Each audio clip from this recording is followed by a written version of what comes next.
Class 1 থেকে 5 পর্যন্ত 6 পর্যন্ত স্টুডেন্টরা ছিল।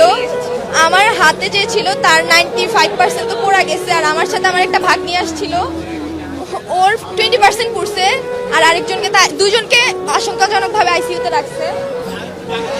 কলেজের প্লেন ক্র্যাশ করে পুরো পড়ছে, বাট আমাদের বিল্ডিং এর দিকে আসে নাই। প্রাইমারি সেকশন, যেটা প্রাইমারি সেকশনের বিল্ডিং এর উপরে আর কি প্লেনটা পড়ছিল। ইভেন বিস্ফোরণ হওয়ার সাথে সাথে আশেপাশের সাইডগুলো জ্বলে গেছে। অনেক গার্ডিয়ান তো হয়েছে, স্টুডেন্ট, প্রাইমারি স্টুডেন্টগুলো সবাই পুরো গেছে, ছোট বাচ্চা বেশি।